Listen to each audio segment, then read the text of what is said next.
Hello, welcome to Dark Histories and what is, I guess, the season finale for 2019, which is pretty mad. End of season three. It's about 73-ish episodes, I think, now, which is probably about 72 more than I ever expected to make. So I thought I'd make this little kind of introduction to this episode because last week we got featured on Pocket Casts, and that was really great. But we got quite a lot of new listeners from Pocket Casts who are probably going to be totally out of the loop and not really understand that. Welcome, and I'm really glad to have you all. But now is actually my, like, from this week on, it is kind of where I break for the year, because most podcasts they seem to break in the summer, and then have like a sort of month off in the summer. But Dark Histories has it off in the winter instead, because my real life job, if you've listened to the show for a while, you'll know that I'm a women's hairstylist. So this time of year for me is very much a struggle to get anything else done other than real life work, because Christmas. Yeah, so I take my time off. I sort of end my season now and take my time off in December. So this episode, so we have this little introduction, but the episode itself will be basically pop in a Patreon bonus episode. And yeah, also explain a little bit about what's coming up. Although it is my break, I just enjoy doing Dark Histories. So yeah, although there's a break, there's a couple of things coming up. I'll be back for the start of season 4, first week of January. But throughout the break, I'm going to be revisiting a couple of the older episodes from like season 1, things like that have had quite a bit of new information come to light since I covered them. Because despite their age, like, some of these cases that we cover are still being like actively investigated. So yeah, I'm going to go back and cover sort of not redo them as such, but just revisit them and just talk a little bit about the new stuff that's come up, discuss some of the new kind of revelations and new information. So we're going to be doing that throughout December. And also, of course, there's going to be the Christmas bonus episode, which, for anyone that's not heard it before, it's my kind of sad attempt at reinvigorating a dead, well, I think it's dead, but like a really old tradition of telling kind of creepy stories on Christmas Eve. So yeah, basically what I ask listeners to do, if you've got a kind of real life story that's about kind of ghosts, creepy stuff, anything that sort of fits with Dark Histories theme, send it in to me and I'll narrate it and release it, I think usually the 23rd of December. If you do want to get involved with that, there's all sorts of ways you can send your story to me. Email is probably the easiest way, which is contact@darkhistories.com. But you can also do it through the social media, or you can leave a voice message, or pretty much whatever you want. Just, go on the Discord and you can message me on there. But yeah, email is probably the easiest. All of those things you can find on darkhistories.com. Ways, like all the social media and stuff's the ways to contact me. We've had some really great submissions already, so that's really cool. Say last year was really good, so got a lot to live up to. But absolutely, I'm sure you're going to smash it as always. So yeah, that's pretty much what's going to happen in December. So yeah, this episode is going to be a upload of one of the bonus episodes that I do for Patreon. So if you're a Patreon member, you get bonus episodes, and this is it. Thanks very much for listening. I hope you enjoyed the Patreon episode. I'll see you all sort of sporadically throughout December. The schedule is going to be a little bit, basically, I'll release those episodes that I mentioned, like as and when I have the time. But, I'm going to try and space them out relatively easily. I just haven't worked out that schedule yet. So yeah, it's holiday time for me now. I'm going to take 4 weeks off. Although I say that, I'm still going to be reading for Dark Histories and writing Dark Histories episodes. I'm just not going to be recording them. I'll see you all very soon. Enjoy the bonus episode, although it's technically not a bonus episode anymore, I guess. But enjoy it all the same. Cheers.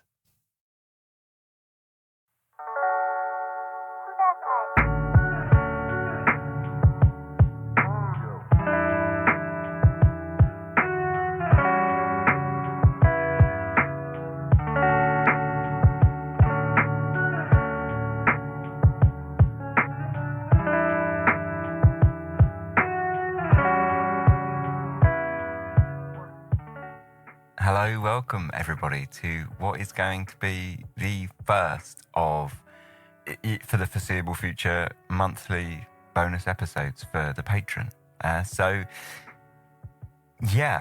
explain a little bit about what this is, I suppose for ages now I've been looking to try and make Patreon a little bit more valuable for our patrons, you guys, for supporting, just as a way to say thanks, really, and just to keep it, I want to give back to you all for, helping support the show, and I couldn't think of a really good way to do it that I could sustain, because whole new bonus episodes of Dark Histories would just, I wouldn't have the time at the moment. But one thing that I did come up with, or actually more so, if you're a member of Discord, you should all be thanking Hallie, who came up with this idea, actually.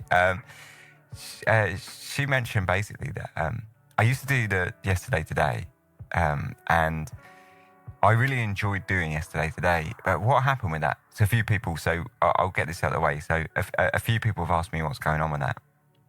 So what happened with Yesterday Today was, it was great fun and I loved doing it. And I built up a big backlog and I was releasing it daily and I was on top of it. And then I got hit with that chicken pox and it mauled my backlog. And that was okay. I thought, okay, that's fine. What I'll do is I'll start building a new backlog. So I started doing that. But then I realised that because I was releasing at the same time as essentially rebuilding the backlog, I was constantly eating into it. Whereas before, I'd built my backlog before I'd even launched the kind of Yesterday Today kind of part of the podcast. So I wasn't really working against any time, if you like. And it quickly became apparent that, anyway, to the point, like it quickly became apparent that I couldn't sustain the level of research needed to do Yesterday Today every day. And that was a real shame because, I really enjoyed doing it. So I sort of benched it and I liked the idea, but I always thought I would try and find a way to do something similar. And that's what this is. So this is now going to be kind of like Yesterday Today, but instead of doing daily, it will be for the month. So like I say, these episodes will be monthly. And so this one is October, right? So there'll be all stories from October throughout the last sort of several hundred years. So that's kind of what it is. So this is essentially a bit like Yesterday Today. If you listen to that, hopefully you'll be on familiar ground. Like I say, we're going to be doing all these stories are from October. So the first story I came across is from the Derby Mercury from 1800. Our readers will not be a little astonished at the following instance of misguided enthusiasm, which we are assured is literally true. And man, residing at Market Drayton, having bought a few pounds of rags on a Sabbath day, was told it had been better for him to have cut off his right hand, quoting that text, "If thy right hand offend thee, cut it off and cast it from thee." The poor man, accordingly, went home and by repeated efforts, absolutely separated the offending hand below the elbow, and with his remaining hand, threw it from him. A second amputation by a surgeon became necessary above the elbow, and he now lies dangerously ill. Still, however, he zealously affirms he has done his duty, and was his right hand there again, he would cut it off. There's conviction for you. So that's the kind of first story. If you haven't, if you skipped Yesterday Today before, this is kind of the vibe. So it's all stories from the newspapers from the last several hundred years. Now, interestingly, October's a really great month to start with because, of course, it's Halloween, right? But if we're looking at October, it was also the real kind of heat month for Jack the Ripper in 1888 because it was, it started in late August and it kind of went on through to November.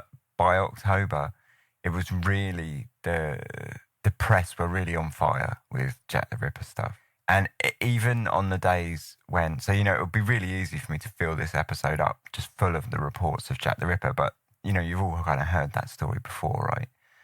So I thought I'd look at some of the stories that were on the off days, because there was days when it was kind of like slow news days for Jack the Ripper news. So they essentially inserted any other story, really, as long as it was kind of related to Jack the Ripper, it was seen as I suppose, as a good filler. So yeah, these are some of the stories that I found that were kind of on those off days, which they're not quite as, quite as obvious as just the reports on the murders and the stories that were going on.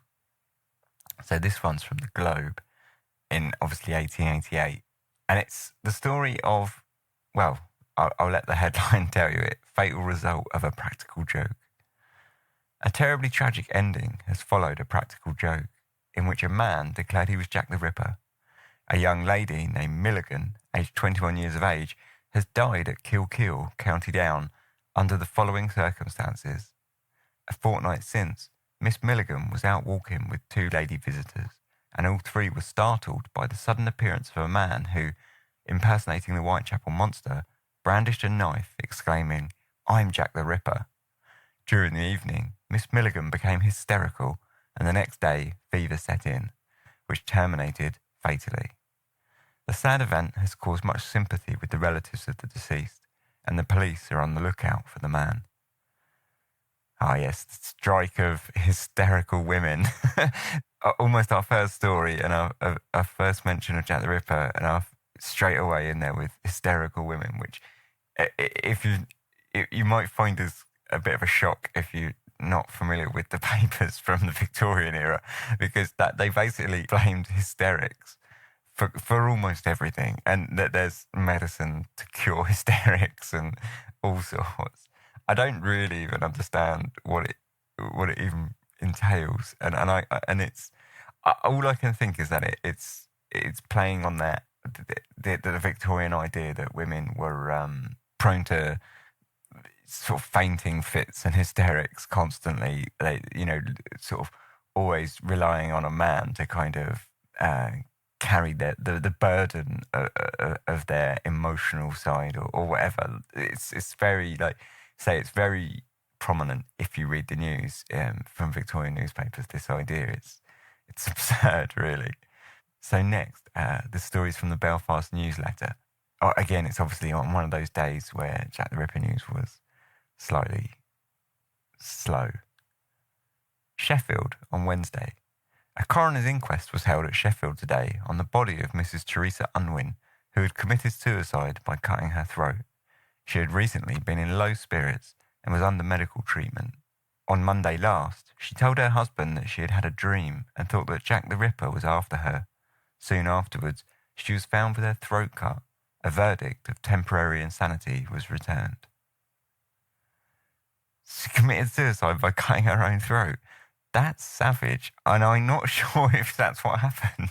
As with all of these stories, we almost never get the follow-up. And an inquest was held, and the verdict was temporary insanity. So, again, it's the unstable wife, the hysterical woman committing suicide, which is, again, obviously typical of the time, but I don't really think that's what happened. So I don't know if anyone else believes that committing suicide by cutting your own throat is pretty hardcore. I wonder if it's not more the husband there thinking his wife was obviously undergoing medical treatment. My initial suspicions here are that there's something a little bit more to that story, but maybe not. Who knows? We'll never know, because these stories are never ever followed up. So our last story of Jack the Ripper comes from the Todmorden Advertiser. On Saturday morning, about 12 o'clock, the Bradford police apprehended a young woman named Maria Coroner, 22 years of age, and Mantlehand, on a charge of having written a letter to the chief constable which tended to cause a breach of the peace. The letter in question was signed J. Ripper and was a feeble imitation of the letters which are supposed to have been written by the Whitechapel murderer under the pseudonym of Jack the Ripper in London and elsewhere. The Chief Constable received the following communication on October the 15th. Dear Sir, if the Bradford Police would like to make another gallant capture, now is the time. I have arrived in Bradford for the purpose of doing a little business. Bradford is the field that requires my labour. Of course, knowing as I do that your men are so clever, it is not necessary to give my address, nor yet describe myself minutely. I will simply state that I am here and alone, quite near to the town hall. I am, my dear sir, yours in the fight against wickedness, J. Ripper. It was written on a sheet of black-bordered notepaper, which was ribbed in a peculiar pattern. The handwriting was obviously that of a woman.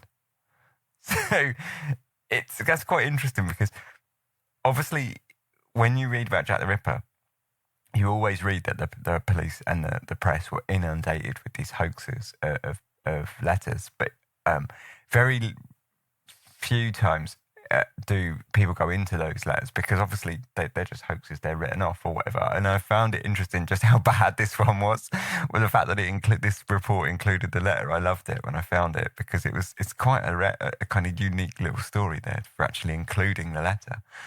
But it's amazing how bad it is. The idea that Jack the Ripper, who at this point had killed 3 people in East London, had suddenly shipped himself off to Bradford. Just randomly zipped up the country to Bradford. It's ridiculous to think, I mean, why would he be in Bradford all of a sudden? But anyway, I thought that was interesting. Now we're going to zip across the other side of the pond because I have got American newspapers as well. And this is from the Orlando Sentinel. And this, I like to try and keep these light, but when I read this story, it's, dark is not the word. So, yeah, again, this is from the Orlando Sentinel in 1920. White cavalcade marches through the streets. Clothed in white, 500 strong, moving in silent single-file column, unhindered by any authority or curiosity, offering no explanations other than that voiced by their leader. We are marching 1 million strong throughout the South tonight.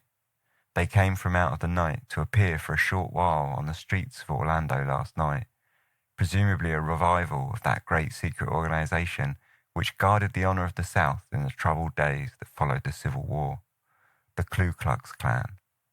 Silently they came, and silently they disappeared back into the night.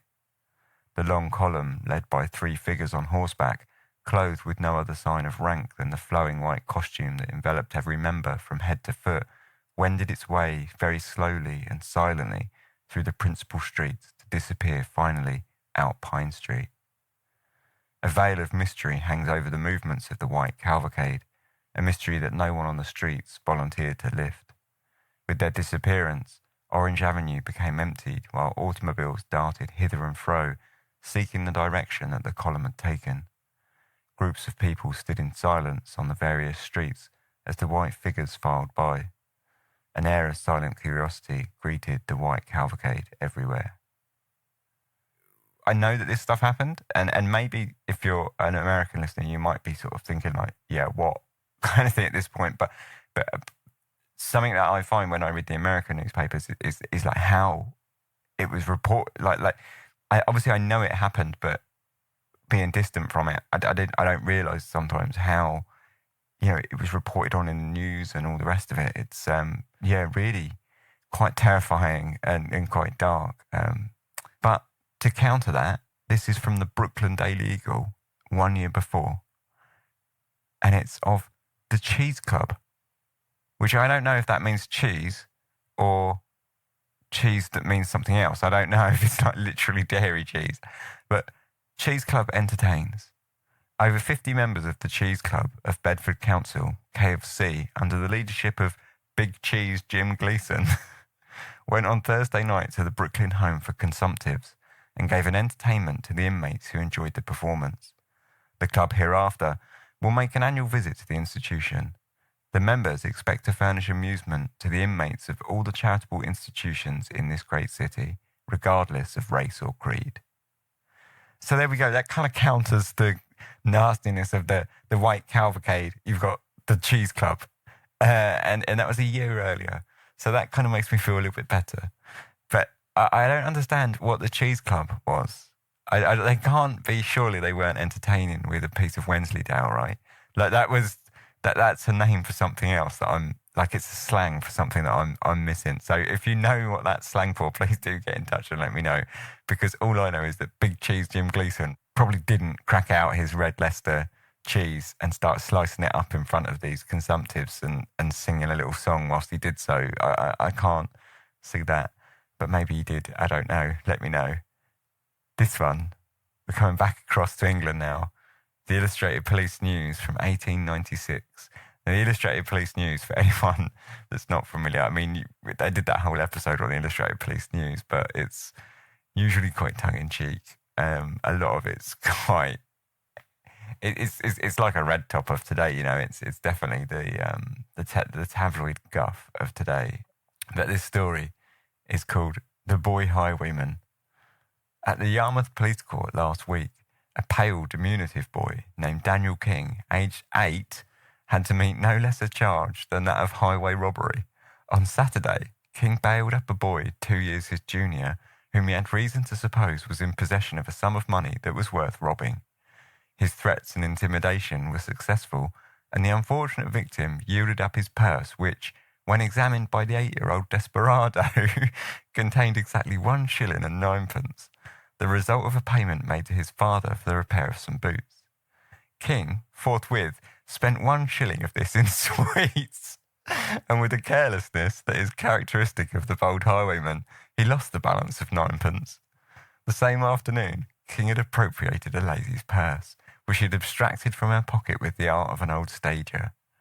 The magistrates were unequal to the occasion and remanded the infant highwayman for a week so that they may devise a cure for his precocious vice. I love that. It's that he stole the money and then spent it on sweets, and this is a story that they think it makes him a highwayman. It's just classic. It's kind of like if you're a highwayman in the bubblegum world. But next up, we're sticking with the Illustrated Police News, and we're going back to 1894 here. So it's a little bit earlier. And a story called A Blood Mania. A remarkable case came before the West Sussex Sessions at Chichester on Thursday, when George Holland, 22, a labourer, was indicted for maliciously killing a lamb. The animal was found in a field with its throat cut, and the act was traced to the prisoner, who at first denied it, but afterwards said, "I don't know what made me do it. Something came over me that I wanted to see blood run, and after I did it, I felt better." Mr. Evershed, surgeon of Arundel, deposed that he had known the prisoner from infancy. In his childhood, he had suffered from epileptic fits. The witness believed that he was now afflicted with blood mania. He might be seized with a sudden impulse to see blood flow at any time, and if he could not get at any sheep or others of the lower animals, he would probably attack a human being. That was a monomania with the prisoner, who was apparently sane upon every other subject. It was stated that the slaughter of 8 sheep had been traced to the prisoner. The jury found the prisoner guilty, and he was ordered to be detained in Broadmoor Criminal Lunatic Asylum during Her Majesty's pleasure. So that's a story. I mean, blood mania, is that a real thing? I don't think it's a thing we have today, is it? But what I found most interesting was that, you know, where they caught him and he said, "I don't know what made me do it. Something came over me that I wanted to see blood run. And after I did it, I felt better." So that's his quote, right? It makes it seem like it was the first time it happened. And then it goes on to say, "Oh, by the way, he'd done this 8 times previously." Yeah, so it's yeah, I thought that was quite funny. Anyway, next up, we're going to go all the way to Australia, because I found an Australian newspaper, which is great because I've never had too many Australian newspapers. But I found this one in the Sydney Morning Herald from 1946, an advertisement for popular books of today. So these were the most popular books in October 1946 in the Sydney Morning Herald. The first one was called Skeleton Out of the Cupboard by Valentine Williams. And the synopsis goes as such. Skeleton Out of the Cupboard by Valentine Williams is a Mr. Treadgold story, the type of many-sided mystery irresistible to anyone with this Savile Row tailor's propensity to look into things which cross my way. The next up, we've got Winter Meeting by Ethel Vance, and it's the story of a brief love affair of a sensitive and intelligent poetess with a handsome and superficially vulgar young hero with a spectacular war record. Doesn't that just sound full of vice? But you think that sounds like it could be full of vice, we've got positively the next up, which is, I mean, that one, Winter Meeting by Ethel Vance, is pretty much 50 Shades kind of material, right? So next up, we've got just the pure filth, clearly. The Island Forbidden to Man by Muriel Wine is an unusual novel of a feminist community. One man after another breaks the rule that forbids landing on the island with unforeseen and exciting results. Unforeseen, really? I think we can all foresee exactly what's going to happen there. And I very much doubt that it will be that exciting either from 1946. So anyway, with that done and out the way, I'm going to leave you with this story. In fact, I'm not going to leave you. We're going to wrap up our stories with this little number from Ipswich Journal from 1787, which is almost as early as I can possibly go back, give or take 50 odd years. And when you get back this early, the newspapers go a little bit off the rails, to be honest. They're really hard work to look through. Most of them only have 2 or 4 pages, and that they tend to sort of report, they get very heavy reporting just kind of European courts, like letters from the European courts. So it'll be like a letter written all about some gossip of some prince from some European country, or something like that. They get quite heavily political, but politics, which don't really seem to matter very much. Occasionally you get the kind of local news, which is really what I'm looking for. And when you do, they're generally gold. So this, I thought, was just a really happy story to kind of wrap up the stories for October. We hear that a young lady of some rank and genteel fortune in a neighbouring place has lately eloped with a foreign dancing master, under whose learned tuition her fond parents placed her some months ago.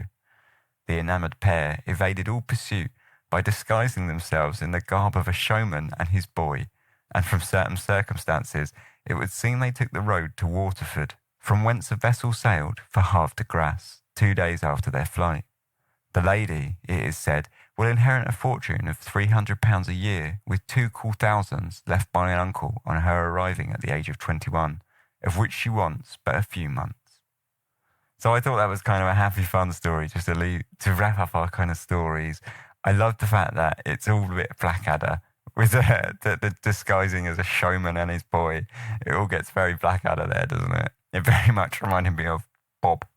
So anyway, to wrap this all up, the final part of the October episode. So back in the Victorian period, they used to serialise a lot of fiction in newspapers.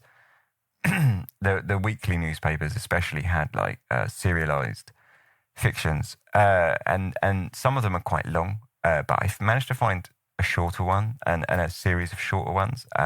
I found a newspaper basically that runs quite short fictions. So I thought, because now these are going to be monthly episodes, we'll have a serialised Victorian fiction. So here we go. Now, I haven't read ahead, so I don't know what's coming.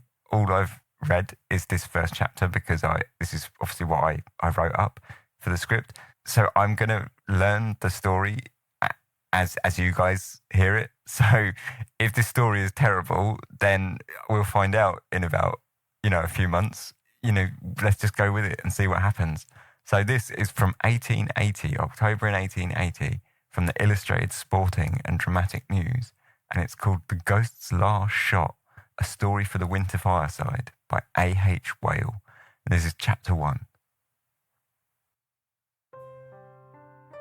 Once upon a time, when the year was 1848, the month December, and the day one of the coldest I remember, my friend John Lindsay, well known under his assumed name as actor and artist, was riding with myself in an out-of-the-way part of a northern English county. We had lost our way in a labyrinth of intricate lanes and narrow grass-grown roads, and the cold, dim grey light was beginning to fade into darkness as we emerged upon an open moor, one of the flattest and most extensive in the country. There was nothing living to be seen but ourselves and our horses. The sky overhead was one monotonous expanse of murky cloud.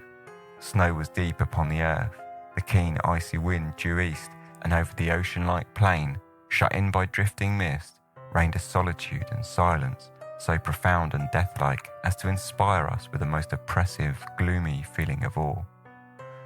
I looked with dismay at John. John looked with dismay at me. "Which way now?" said I, despondingly. "I think that," said John, after a pause of hesitation, jerking his thumb back over his shoulder. "I think that," said I decidedly, pointing immediately before us. Let's toss for it, cried he, in despair. My fingers are all thumbs with the cold, said I, and I don't believe I could get a coin from pocket or purse if my life hung upon it. I thought you knew the country. This I said reproachfully. I thought I did too, said John, dolefully. Then where the deuce are we? Well, this is Witherington Moor, and there is, or ought to be, a village somewhere near us, down in a hollow about well. Somewhere about here stands that desolate old haunted mansion you heard us speaking of at breakfast this morning, Witherington Grange. If we could only light upon that, the village is close by, and there it would be our better plan, perhaps, to find shelter for the night. Shelter for the night? Why, how far are we from the squire's? Well, you see, that's just it. If this is, and I feel sure it must be, Witherington Moor, we've been riding from instead of to the hall for the last 3 hours. The devil we have, and you said you knew the country, thus spoke I angrily. I thought I did, was John's meek response. So we jogged on in silence. We did not light upon the Grange, but we did luckily reach the little old village which derived its name from it, and there in due time we were installed in the best parlour of the village inn, before a large wood fire, refreshing the inner man with a somewhat homely but certainly substantial meal. The room in which we sat was wainscoted with shining panels of dark oak. Great beams of the same wood, but unpolished, stretched across the low ceiling. Heavy red curtains shut out the cold and darkness, and some stag's horns, a few coarsely coloured old hunting prints in worm-eaten, old-fashioned frames, with a very long, low-looking glass over the chimney-piece, were its decorations. The white floor was sanded, the tables and chairs were highly polished and gleamed in the firelight, and there was an air of cleanness, snugness, and comfort about the place which we thoroughly appreciated. The meal being finished, we invited our landlord to join us over a social glass and pipe. He was a tall, broad-shouldered, portly man with a pleasant smile and a kindly eye, to whom we both felt attracted, and he was as genial in his honest speech as in his looks. After a long cold ride, it was quite delightful to sit there in the warm firelight glow with limbs outstretched and pipes alight, and glasses of first-rate whisky hot and strong upon the table, listening to that good old fellow's cheerful talk. In the course of the conversation that ensued, I should like, said I, to know something about the haunted Grange of which we heard so much at the squire's this morning. Is it far from here? You may reach it in a quarter of an hour, said the landlord. Does anyone live in it now? Asked Jack. The landlord replied, For the last 20 years it's been the residence of a childless old widow lady, Mrs. Grandstone, the only daughter of the last Squire Witherington, who died 38 years ago, killed as his father, his grandfather, and his great-grandfather were, by a sound. Killed by a sound? Exclaimed Jack. How? By the sound of the ghost shot. The ghost shot, said I, laughing. The ghost bullet, I suppose you mean. There's never any bullet to be found, said the landlord gravely. Only the sound of a gun or pistol shot, which always kills. Afterwards, returning to the subject, he told us that this curious old mansion, which gave the moor and the village its name, had been in the possession of the Witheringtons ever since the days of King Edward IV, that for the best part of a century it had been falling into a state of neglect and ruin, and that on the 21st of December, in one year or another, at 5 o'clock in the evening, never before or after that date and that hour, the sound of an unseen gun, fired by no mortal hand, preceded the immediate death of one or another member of the family, either on the spot or in some other place or country. It's a strange story, added he, but everyone about here seems to have the most profound faith in it. Have you ever seen this haunted Grange? Said I to my companion. Never, said he. Then look here, said I. It is now 4:30 o'clock. The date is December the 21st. What do you say? Shall we go and listen for the ghost shot? Agreed, cried John.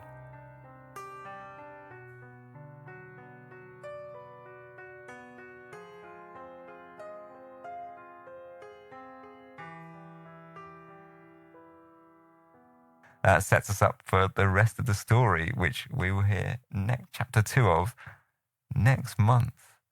So, yes, thank you very much for listening. I hope you enjoyed the bonus episode.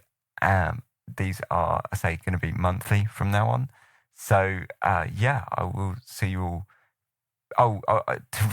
About the release schedule, I'll release them on the first off week of the month because I don't see the point in releasing them at the same time as an episode.